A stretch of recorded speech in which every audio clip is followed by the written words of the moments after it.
तो बहुत सारी सूक्ष्म चीजें हैं जो हम अगर समझ लें, एक पैरामीटर है, फिर कोई समस्या नहीं होगी। तो फिर वहीं आते हैं, परिवार के सदस्य आपको खुशी खुशी जाने देंगे यदि आप बड़े प्रेम के साथ में, वो जो 5 रिश्तों में जो मित्रता है, 5 रिश्तों में मित्रता अगर आपने मेंटेन कर ली तो सारे घर के सदस्य आपसे प्रसन्न रहेंगे, खुश रहेंगे और आप खुशी खुशी भेजेंगे जहां भी आप जाना चाहेंगे।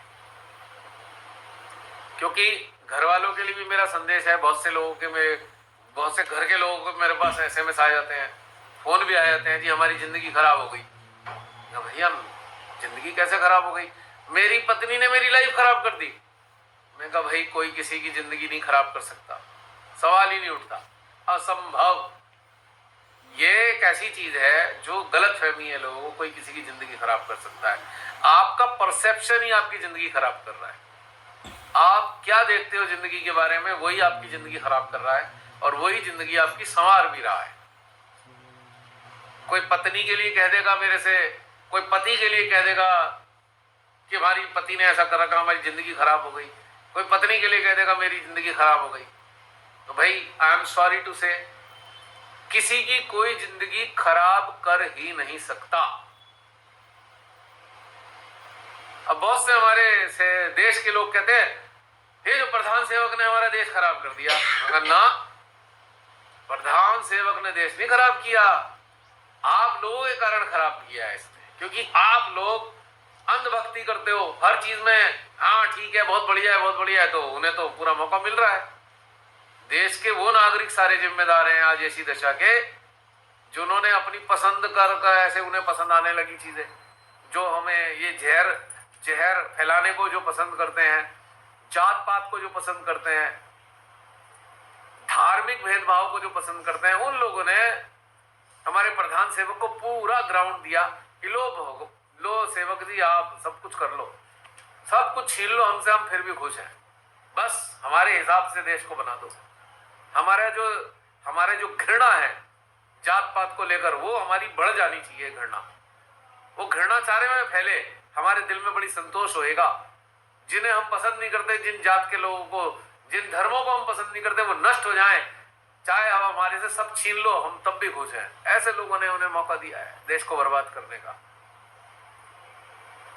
तो इसी प्रकार से किसी की भी जिंदगी कोई नहीं खराब कर सकता।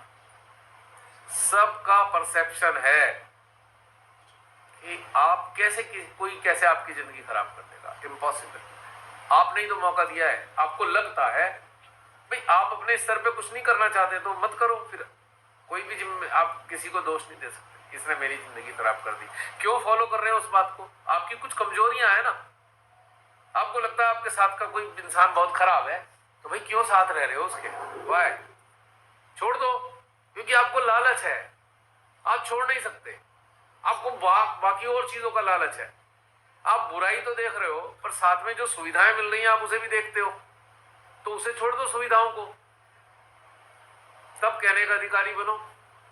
तो ठीक है, अगर आपकी जिंदगी खराब हो रही है तो यू बेटर अपार्ट, अलग अलग हो जाओ, उसमें क्या दिक्कत है? क्योंकि आपके कुछ लालच है, आपकी कुछ आवश्यकताएं हैं जो आपको लगता है कि मेरी अपने हिसाब से जिंदगी चलनी है। ये सारे शब्द वो बोलते हैं जो अपने हिसाब से दूसरे को चलाना चाहते हैं। तो मैं कहता हूं भाई अपने हिसाब से दूसरे को चलाना क्यों चाहते हो? एक सामंजस्य बनाओ ना। वो मैंने बोला था ना, सामंजस्य कैसा हो गंगा जी पे? नट और बोल्ट जैसा। और नट बोल्ट भी ऐसे तो थ्रेड सेम होने चाहिए। थ्रेड अगर अलग है तो फिर वो बात बनेगी नहीं। और सामंजस्य बनाना सबके हाथ में है, सबके हाथ में है सामंजस्य बनाना, क्योंकि हम अपनी बातें थोप कर अपने हिसाब से चलाना चाहते हैं और वो सामने वाला हमारे हिसाब से नहीं चल रहा, तो हमने फट से कह दिया, हमारी जिंदगी खराब कर दी हमारी। और आपके अंदर काबिलियत नहीं है। आपके अंदर काबिलियत क्या नहीं है कि सामने वाले को समझने की काबिलियत क्या है, जो होनी चाहिए वो नहीं है। आप समझकर जीवन नहीं जी रहे सामने वाले को, तो कहीं ना कहीं इसलिए गड़बड़ है। वो काबिलियत अपने अंदर ढूंढनी पड़ेगी, आरोपित करने से कुछ नहीं लाभ। या फिर आपको ऐसा लगता है 3 चीजों के खिलाफ है हमारे स्पाउस, तो आप पीछे हो जाओ भाई। आप बाहर से नहीं हट सकते, अंदर से हट जाओ। मेरा कहने का मतलब ये है ना कि बेकार में आरोपित करने से कोई लाभ नहीं है, क्योंकि कोई किसी की जिंदगी ना तो बना सकता है ना खराब कर सकता है। आप ही हो अपनी जिंदगी खराब करने वाले, आप ही हो अपनी जिंदगी बनाने वाले, क्योंकि हमें वो रास्ते ढूंढ नहीं रहे जो हम दूसरे से एक्सपेक्ट कर रहे हैं। तो हम अपने अंदर से अपने से क्यों नहीं एक्सपेक्ट करते वही चीजें? ये मेन रीजन है। तो ऐसे बहुत सारे आते हैं मेरे पास, ओ ऐसे हो गया, अरे भैया मैं क्या करूं, तुम्हारी फैमिली, तुम्हारी पत्नी, तुम्हारा पति, इसमें मैं सलाह नहीं दे सकता, क्योंकि मेरी अपने अंदर की चेतना का स्तर अलग है, आपकी चेतना का स्तर अलग है। मेरी वाली बातें आपको सूट नहीं करेंगी किसी भी कीमत पे, कर ही नहीं सकती ना, चेतना का स्तर अंतर है। अब जैसे शरीर की क्षमता है, डॉक्टर ने पैथोलॉजिकल टेस्ट कराया आपके, उसने टेस्ट देखे पैथोलॉजिकल, मेडिसिन कल्चर कराया, मेडिसिन कल्चर करा के देखा कि आपकी शरीर की प्रकृति कौन कौन सी मेडिसिन को झेलने की है।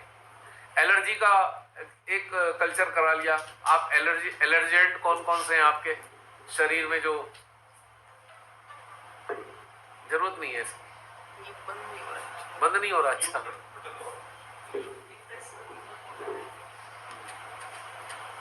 तो एलर्जेंट हैं, हमें चेक करना है। किसी टेस्ट से हमने देखा कि एलर्जेंट क्या क्या है, हम उनको, वो डॉक्टर कहेगा आप ये मत खाओ, ठीक है, फिर वो आपको वो मेडिसिन बताएगा जो आपके शरीर को सूट करती है।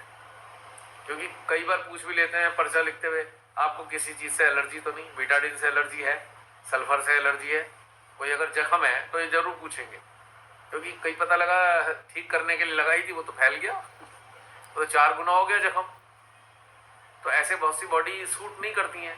तो इसी प्रकार से हमको अपने अंदर झांक के देखना है कि कौन कौन से तत्व हैं जिसमें हम राइज कर सकते हैं। जब दूसरी बात, पारिवारिक सदस्यों को आरोपित करने से कोई लाभ नहीं है।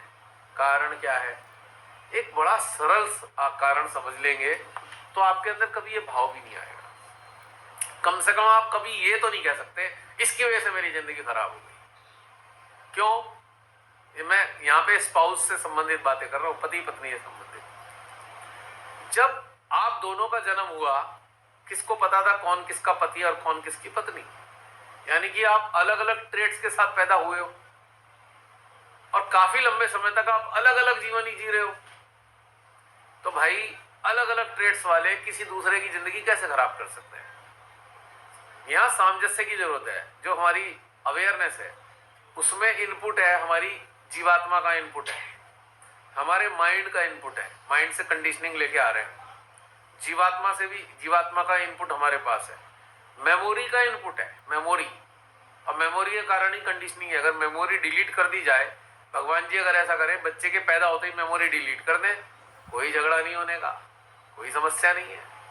तो मेमोरी रखी हुई है, सारे झगड़े वहीं से आ रहे हैं। उसके बाद धीरे धीरे ग्रो करते हुए वो मेमोरी का इनपुट आ जाता है हमारे अंदर, कंडीशनिंग एक्टिवेट हो जाती है हमारे अंदर, और फिर हम लड़ाई शुरू कर देते हैं, तू ऐसा, तू ऐसा, तू ऐसी, तू ऐसा, ये सारा झंझट शुरू हो जाता है। तूने हमारी जिंदगी खराब कर दी, ऐसा होना चाहिए था। वो कहेगा तूने ऐसी जिंदगी खराब कर दी, ऐसा होना चाहिए था। तो कैसा होना चाहिए था? जैसी कंडीशनिंग एक इंसान लेके आया है, उससे वो उम्मीद करता है कि वैसी कंडीशनिंग होनी चाहिए, दूसरा भी वैसी करे। पहला वाला अपनी कंडीशनिंग लेके आया है, वो चाह रहा है दूसरे से कि वो वाली चीजों का फॉलो करे वो। यहां झगड़ा इस बात का है। अगर आप समझ गए कि हम सब अपने अपने परिवेश से जो लेके आए हैं वो सारी चीज हम दूसरे पे थोपना चाहते हैं, हम चाहते हैं दूसरा हमारे हिसाब से चले, तो इसलिए झगड़ा हो रहा है।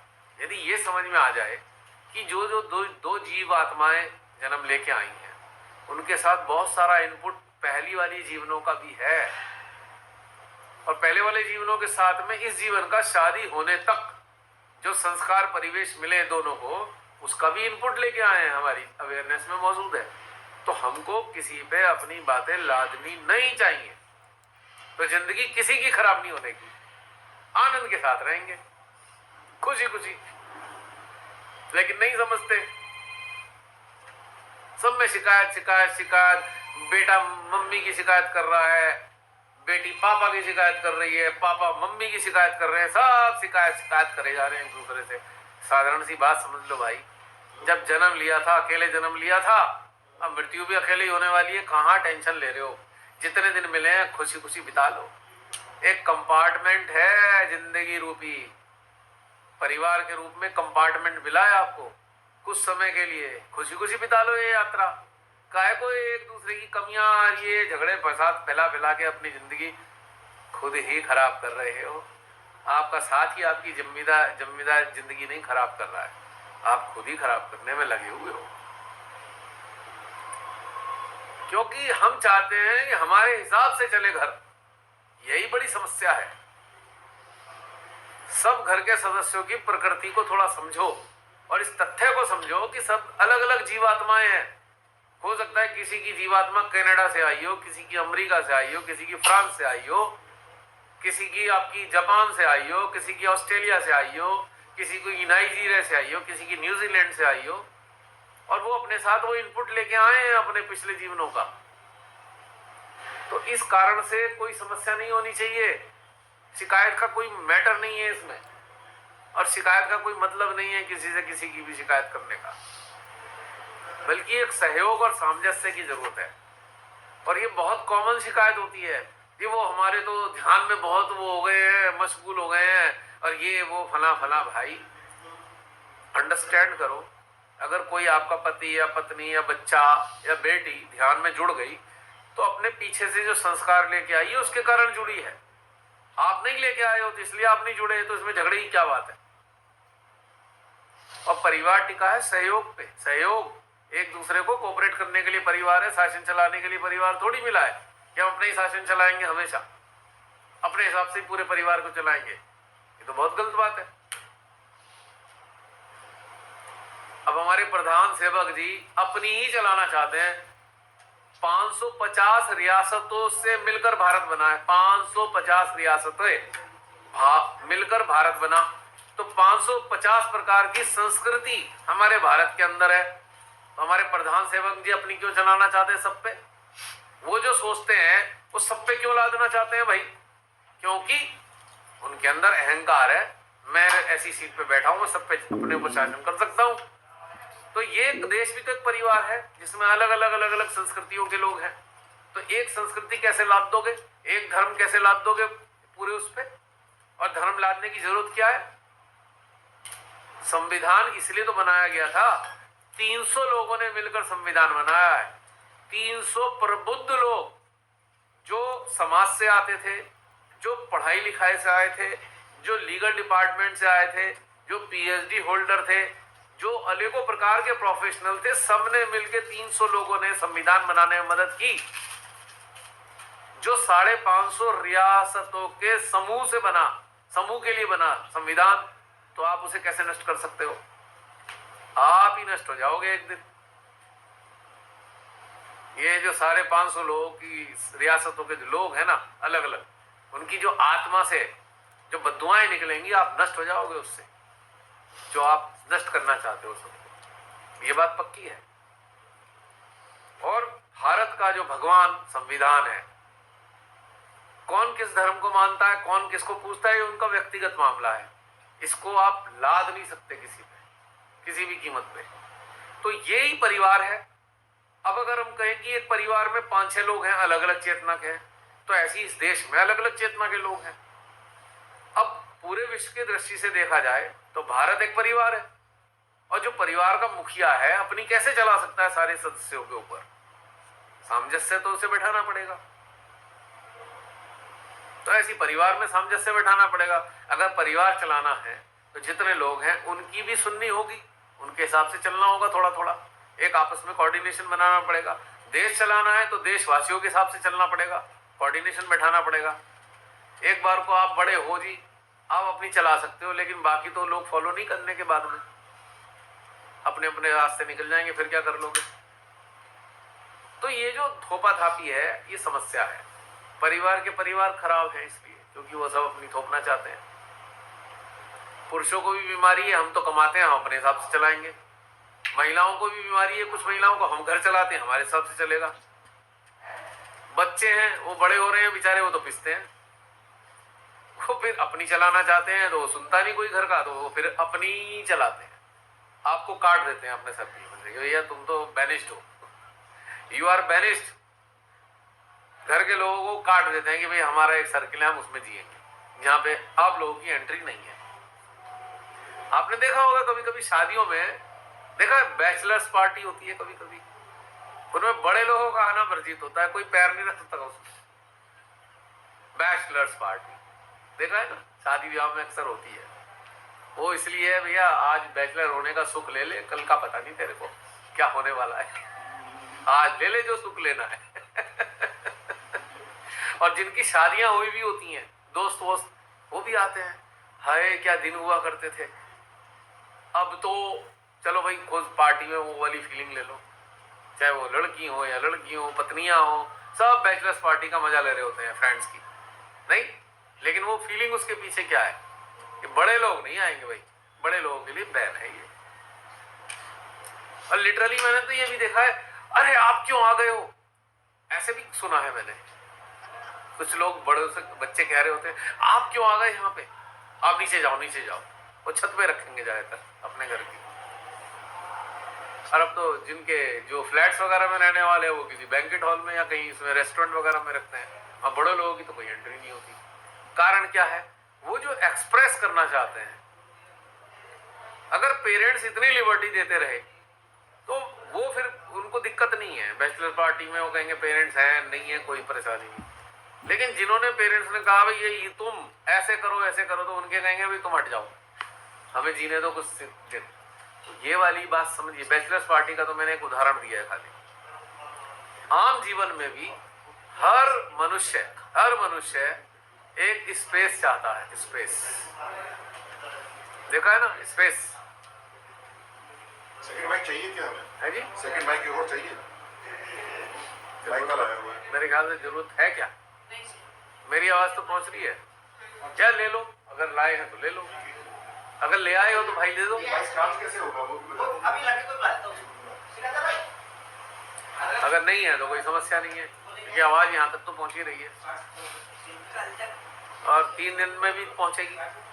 थोड़ा धीरे वॉल्यूम तो पहुंच ही रहा है ना, कोई दिक्कत नहीं है। तो हमारा कहने का मतलब यही है कि एक स्पेस। अब घर के लोग क्या करेंगे, हम बहुत नजदीक हैं। नजदीक होने का मतलब क्या है, स्पेस खत्म कर दो। ये कोई नजदीकी नहीं होती कि आप हर चीज का एक स्पेस खत्म कर दो। अब क्यों खत्म नहीं करना चाहिए? बहुत से लोग साइंस वाले हैं, साइंस वाले इस बात को समझते हैं ना, जो एटॉम्स होते हैं उनको एक स्पेस चाहिए, मूवमेंट, उसके अंदर जो हलचले घटनाक्रम है उसका एक स्पेस होगा, तभी तो हलचलें चलेंगी। अगर आप उसका स्पेस खत्म करोगे, सारी उसमें गतिविधियां एटॉम्स के अंदर खत्म हो जाएंगी। नहीं हो जाएंगी। अब मैं साइंस तो मैंने पढ़ी नहीं, पर सुना है मैंने, पर इस आधार में मैं कह सकता हूँ कि स्पेस नाम की चीज होती है, उसका एक दायरा है, उसके अंदर मूवमेंट होते रहना चाहिए।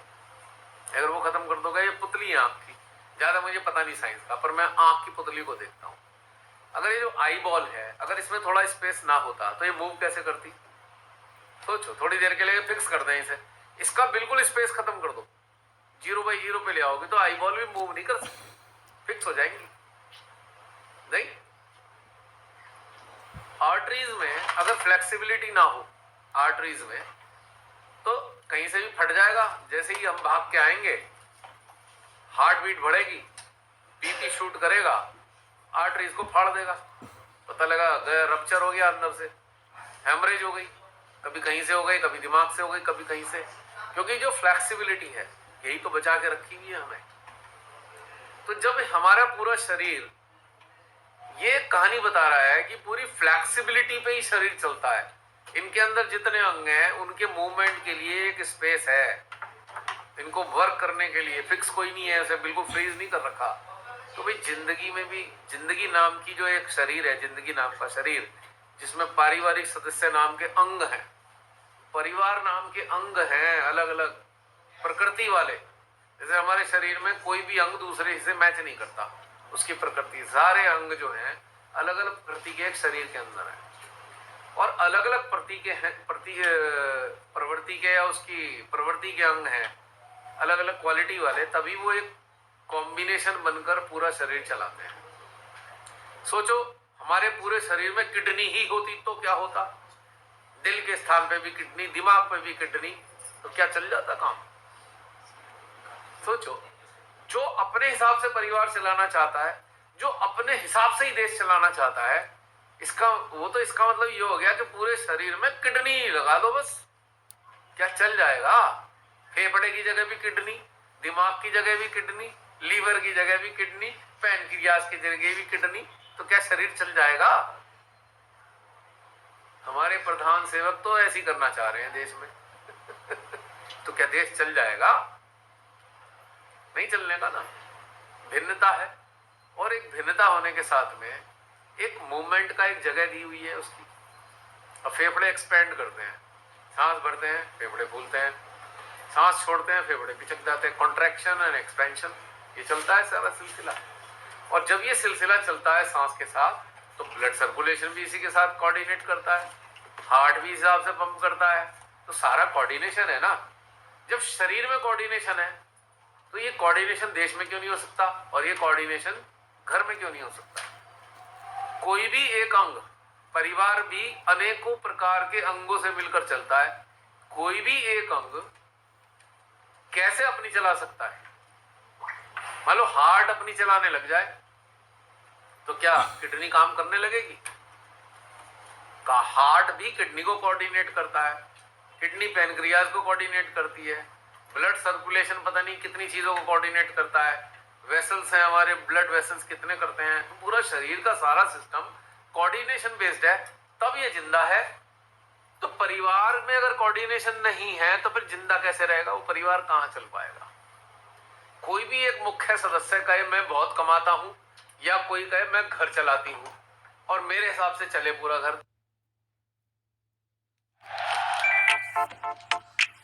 शेफ, स्कैम होगा तो?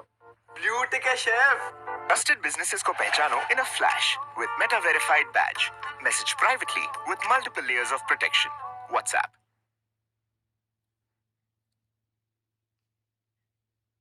तो क्या चल जाएगा? नहीं चलेगा ना।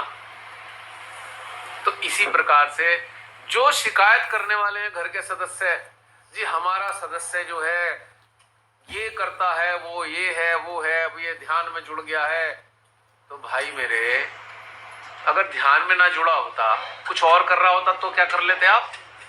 मान लो पुरुष है, वो बेचारे ध्यान में जुड़ गए, उन्हें अच्छा लगता है। अगर वो दारू पीने वाले होते और दारू रोज पीते, तो फिर क्या कर लेते आप? क्या कर लेती महिलाएं ऐसी? झूठ बोल बोल के दारू पी के आते, फिर रोज माफी मांग लेते, आज आखिरी है, अगले दिन फिर आखिरी है, फिर अगले दिन आखिरी है, तो क्या होता?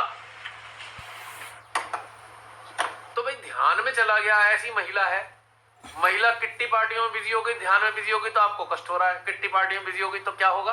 वो तो नहीं आती, अब वो तो उसी में ही रहती है। अब खाना भी बनाने वाली बाई लगा दी कि भाई तुम खाना खिलाते रहो, मैं तो अपना फ्री हो गई। तो खुश रहोगे क्या? बताओ, खुश रहोगे? नहीं रहोगे ना, क्योंकि आपको ये समझ में आता है। तो यहाँ पे कोऑर्डिनेशन की जरूरत होती है।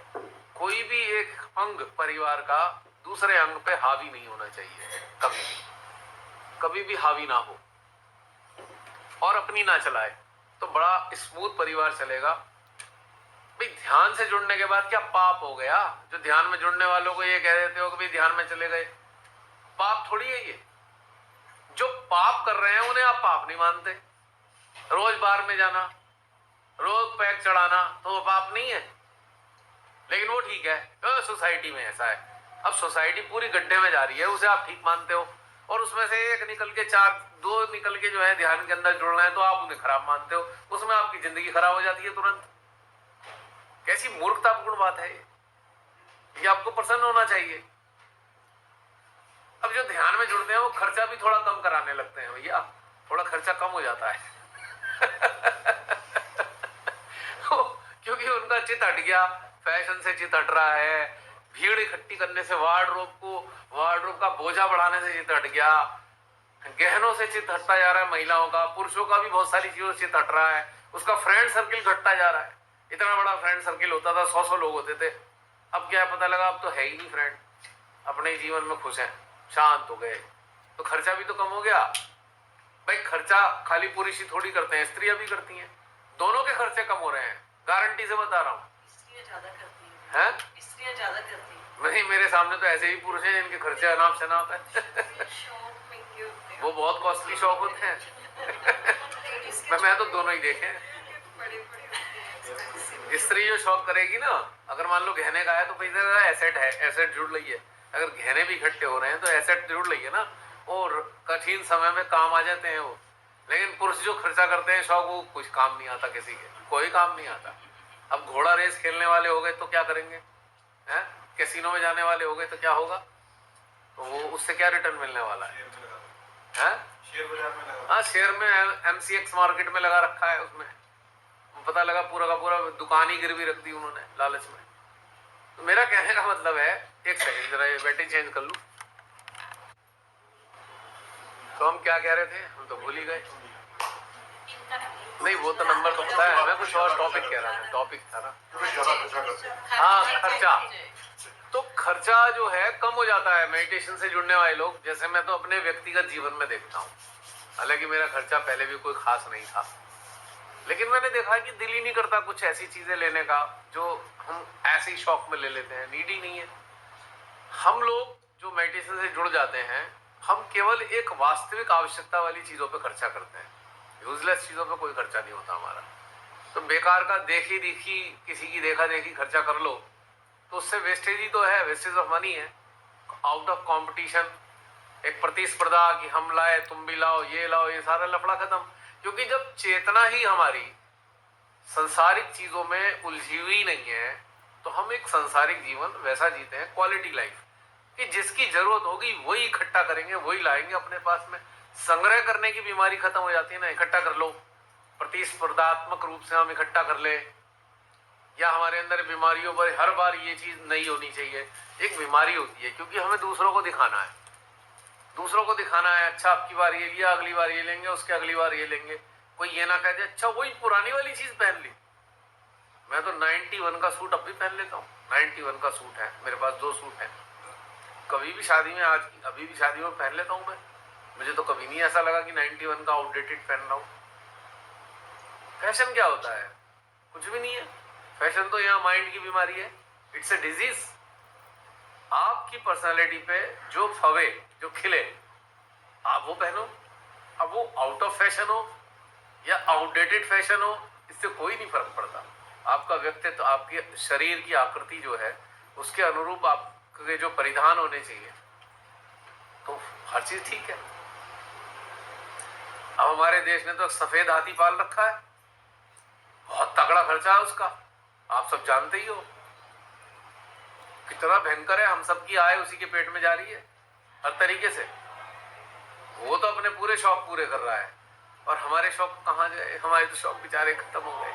कोई GST पी गई, किसी को रोड टैक्स पी गया, किसी को टोल पी गया, हमारी बचत खत्म हो गई। क्योंकि एक के पेट में जाना चाहिए सब चीज। ऐरावत होता था ना वो सफेद हाथी, वो बहुत ज्यादा खर्चीला होता था। लोग उदाहरण भी देते थे, अच्छा भाई ऐरावत पाल लिया घर में, भैया आप ठीक है।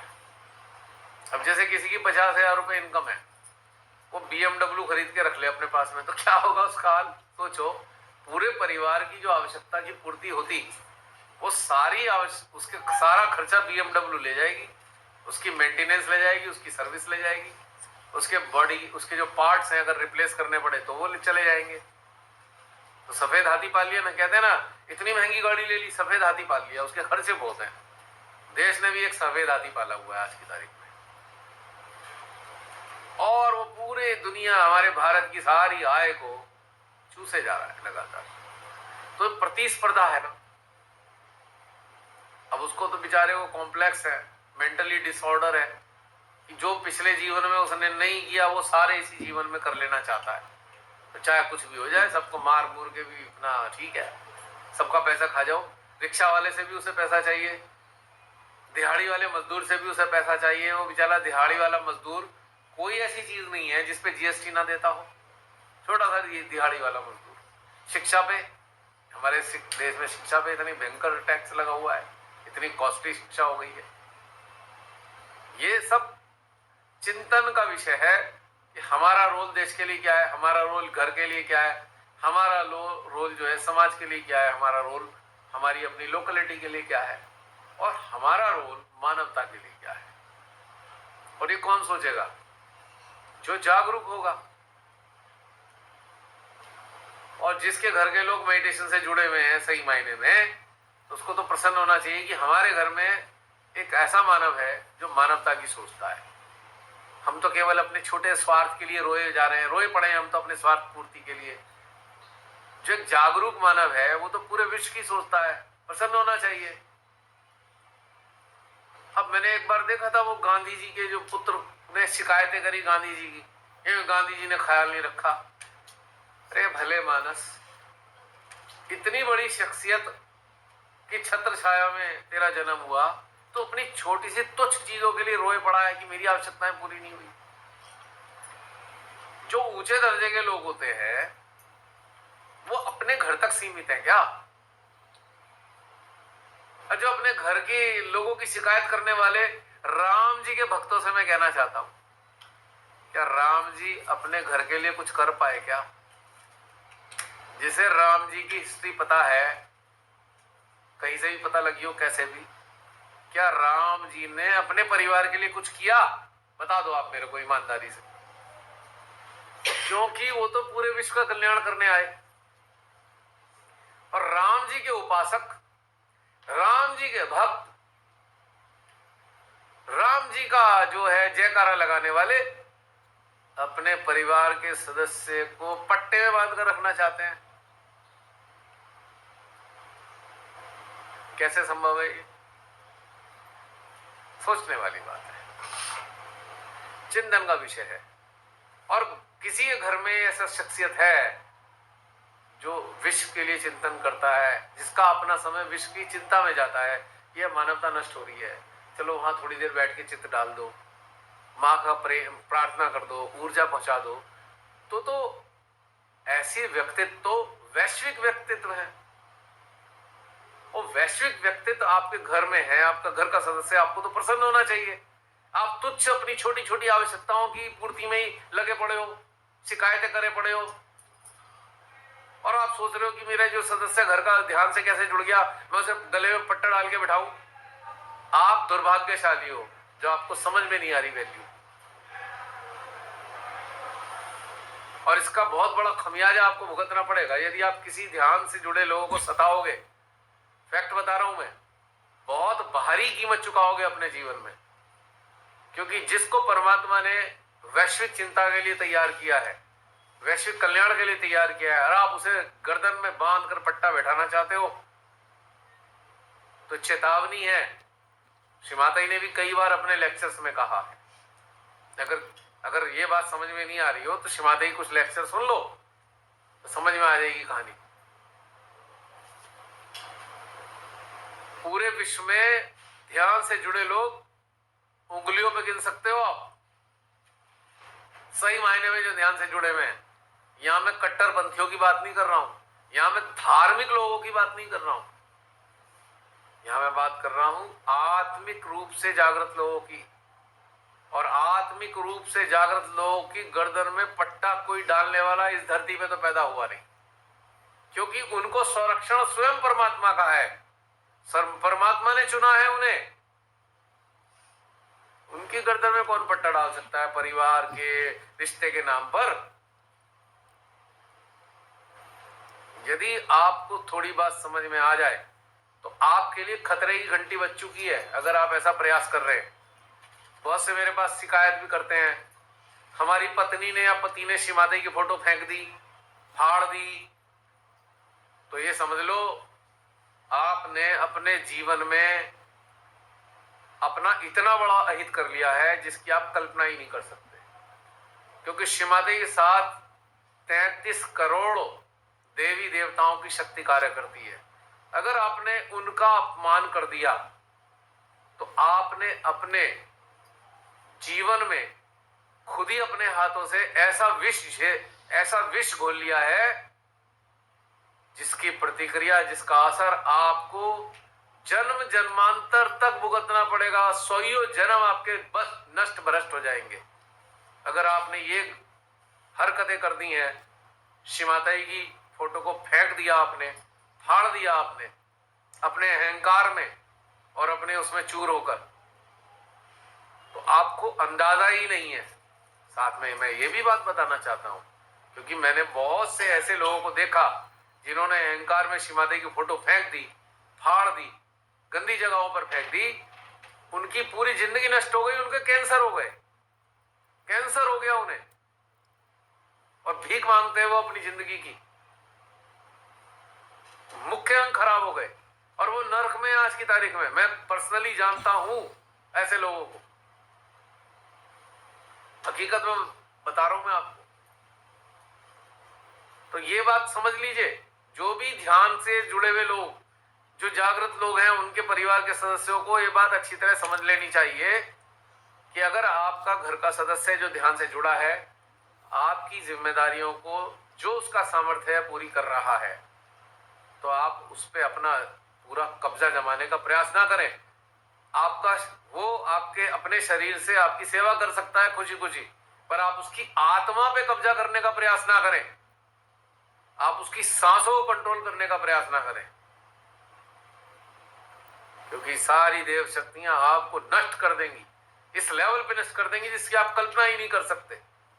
क्योंकि मैंने बहुत सारे घटनाक्रम देखे हैं, मेरे सामने बहुत सारे उदाहरण हैं, और पहले मैंने बता ही दिया कि ध्यान से जुड़े हुए हैं वो कर्तव्यनिष्ठ होने चाहिए। दोनों चीजें बताई हैं मैंने। परिवार के सदस्यों को भी अच्छी तरह समझ लें इस बात को, और जो ध्यान से जुड़े हैं उनको भी अच्छी तरह समझ लें कि कर्तव्यों से विमुख होकर, उनसे पलायन करके आपको कोई उन्नति नहीं होने वाली। क्योंकि परमात्मा ने आपको एक परिवार नाम की चीज दी है, उसके प्रति जो भी कर्तव्य हैं आप ऑनेस्टी के साथ में आराम से निभाते रहें। और यदि कोई ऐसा सदस्य आपके कर्तव्य अपने निभाता है, उसके घर वाले भी अच्छी तरह समझ लें, अगर आप उसे किसी तरीके से परेशान करेंगे तो आप सारे रुद्रों, गणों और देवताओं की हिट लिस्ट में है। फिर मत कहना मेरी स्थिति बर्बाद हो गई, बर्बादी का कारण आप खुद हो, क्योंकि देव शक्तियां ध्यान करने वालों को आगे बढ़ा रही हैं और आप उनकी बाधा बन रहे हो, तो आप ही को नष्ट कर देंगे, आपको पता भी नहीं चलेगा कैसे नष्ट हो गए, और इतनी गंभीर गंभीर समस्याओं से गिरोगे जो इस जीवन में तो आप उन्हें ठीक नहीं कर सकते। ये भी बात पक्की है। और ये जो रीत है ना, ये आदिकाल से है। जो भी ईश्वर के प्रति श्रद्धावान रहे, उन्हें अगर किसी ने सताया है तो भारी विपत्तियों का सामना करना पड़ा उन्हें अपने जीवन में। इतिहास है, उठा के देख लो। कंस का इतिहास तो पता ही होगा, हिरण्यकश्यप का भी इतिहास पता होगा। तो क्योंकि प्रभु के ध्यान में बिरले ही लोग जुड़ते हैं, बिरले। अगर विश्व की जनसंख्या 8 अरब है तो सही मायनों में परमात्मा से जुड़े हुए आपको 1000 लोग नहीं मिलेंगे, 1000 लोग नहीं मिलेंगे आपको जो सही मायने में जुड़े हुए हैं ईश्वर से। अब कोई कहे भाई सही मायने में जुड़ने वालों की पहचान क्या है, अब वो वाली बात बता देते हैं। सही मायने में से जुड़े हुए लोगों की पहचान ये है कि वो अपने लिए कुछ नहीं सोचते, चिंता नहीं करते, अपनी सुविधाओं की चिंता नहीं करते, धन की चिंता नहीं करते।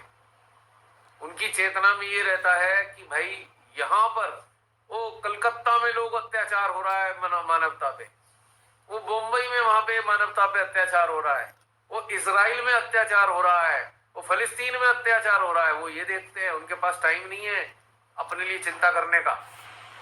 पहली पहचान। दूसरी पहचान, संतुष्ट हैं, जो उनके पास है काफी है, उन्हें चाहिए ही नहीं कुछ आपसे फालतू, जो मिले तो ठीक है, कोई शिकायत नहीं है। दूसरी पहचान है। तीसरी पहचान ये है कि आप उन्हें तंग करो या खुश रखो या परेशान रखो, अंदर से आनंदित ही मिलेंगे, अपने आनंद के अंदर डूबे हुए, क्योंकि परमात्मा से उन्हें प्रेम है और उनका प्रेम आनंद के रूप में उनके हृदय में स्थापित है, आप उन्हें हिला नहीं सकते। तीसरी पहचान। चौथी पहचान,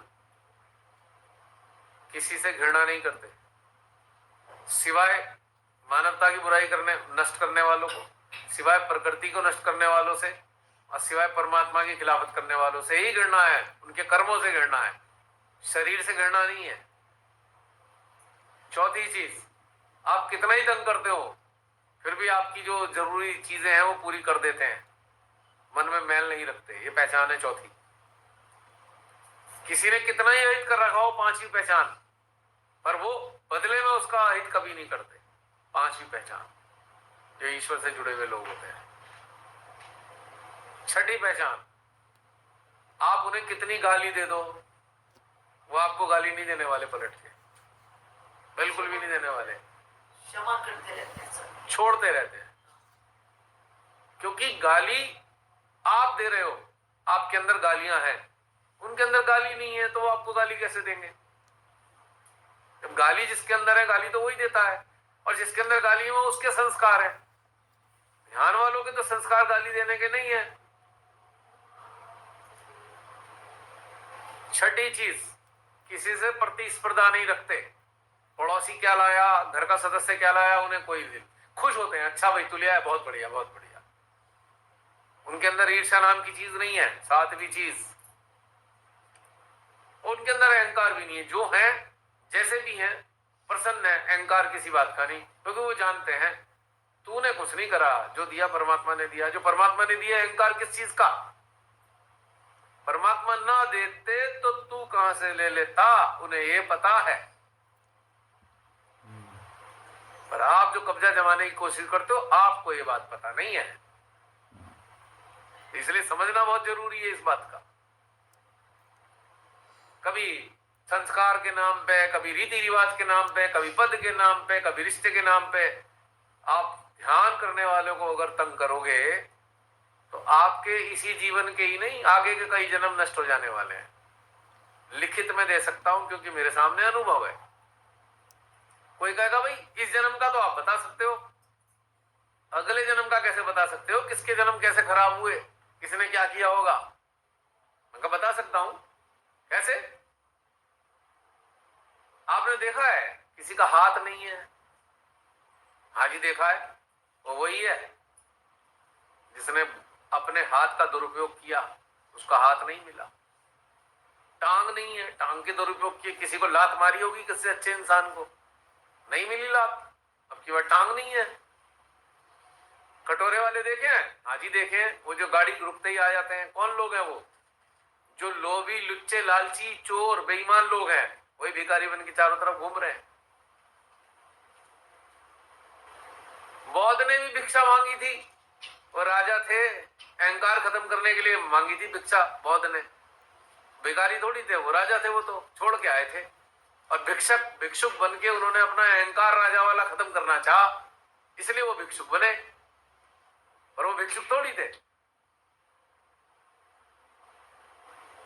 तो ये सारे लोग जो मिलते हैं आपको चारों तरफ दिखते हैं, किसी की आंख नहीं है, किसी को नुकसान पहुंचाया होगा, आंखों का दुरुपयोग किया होगा, नहीं दी भगवान ने आंखें।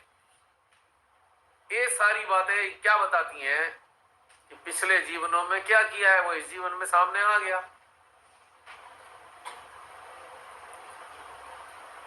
तो देखा है ना लोगों को 5-5 साल तड़पते हुए बिस्तर पे, मरते भी नहीं है, तड़पते ही जाते हैं, तड़पते ही जाते हैं, सड़ते हैं बिस्तर पे। हमारी बहन जो डॉक्टर सुमेधा है, इनसे पूछो, कैंसर स्पेशलिस्ट हैं ये, कैसे लोग तड़पते हैं, कौन लोग होते हैं वो? कहीं ना कहीं कुछ तो गड़बड़ की है ना।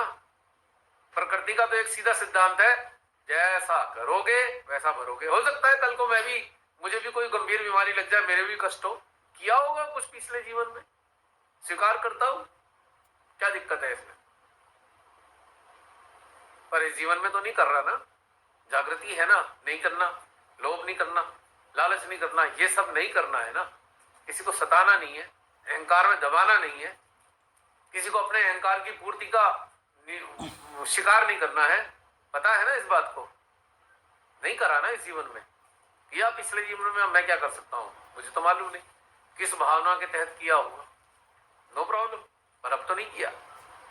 तो अभी अगर हम ये समझते हुए भी कर रहे हैं, क्या होने वाला है फिर समझ लीजिए इस बात को, ये बात तय है बिल्कुल। तो इसलिए जो भी ऐसे सदस्य जो शिकायत करते हैं, मेरे उस पे यूट्यूब पे कहीं लिख देते हैं, कहीं SMS दे देते हैं, कहीं फोन कर देते हैं, कई लोग हैं ऐसे, तो उन सब से मेरा निवेदन है, मेहरबानी करके अपने अंदर झांको, आप अपने अंदर झांक के देखो कि आप क्या कर रहे हो। जिसकी शिकायत कर रहे हो आप पहले अपने अंदर झांक के देख लो, समस्या खत्म हो जाएगी आपकी, क्योंकि आप ही के पास रास्ता है। और रहा सवाल मेरा, मैं तो रास्ता नहीं बता सकता किसी को, मेरे पास केवल एक ही रास्ता है कि सब लोग, शिकायत करने वाले लोग ईमानदारी के साथ अपने हृदय से जुड़े, अपने हृदय की आवाज सुने, आपको आपकी बात का उत्तर मिल जाएगा, गारंटी से उत्तर मिलेगा। पर अगर आप अहंकार